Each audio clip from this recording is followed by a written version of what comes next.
Speaking of a ton of work to do, I think we could say that for pretty much the entirety of the NFC East. Marcus, you are obviously close with the Cowboys. We know the Giants.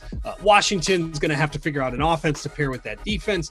And Philly has a ton of contract potentially to move in Carson Wentz. So you've got this division that has been historically awful. And we know that one of those teams is going to get a playoff spot. And I actually am fascinated to hear your thoughts on this discussion, because there's a little bit of this leaking over to college as well when it comes to automatic qualifiers versus the way we do it. So very simple, Marcus. And should we have divisions, I guess, and should they get an automatic spot regardless of what division you are? We talked about this a little off air. This is not something that necessarily surfaces every year, but when it does, it's loud, right? And this is a really loud year because the NFC East has been so bad. Yeah, I still think automatic division bursts should be a thing. It's not very often that this happens where we have a 500 or sub 500 team make the playoffs. The last time it happened was in 2010, and that's a perfect example of why we need it, right? It was the Seattle Seahawks. They were 7-9. They hosted a playoff game against the New Orleans Saints. And what happened in that game? The Seahawks actually pulled off the upset. We had the Beast Quake with the Marshawn Lynch run. And that was a really fun Seattle team that made the playoffs. So I don't think it's worth changing a rule based off of 1 year every 10, 11 seasons.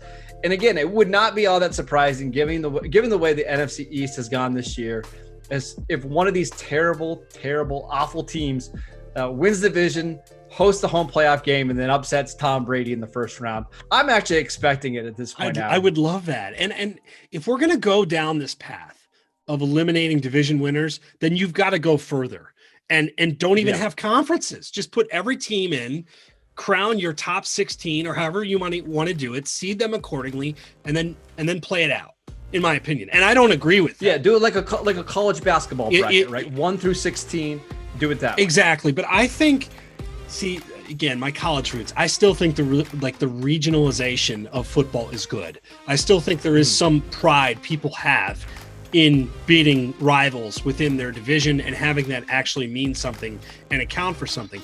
I don't necessarily think of the NFL playoffs of having to get the best X teams in. Like, dude, sometimes that's just the way it shakes out. Like that's kind of the fun of it. That's the randomness of it. Like, random is okay. I guess my point would be, if you're going to do something like this, you got to go all the way. And you're going to say, all right, here it is, top 16 bracket every year. And look, that might be okay. But I think the way it's set out, if you've been a fan of an NFC, I mean, Marcus, you are, and I'd love to get your perspective on this. So you are a Cowboys, you follow them closer than any other team in the NFL, probably follow the Cowboys closer than most human beings on this earth.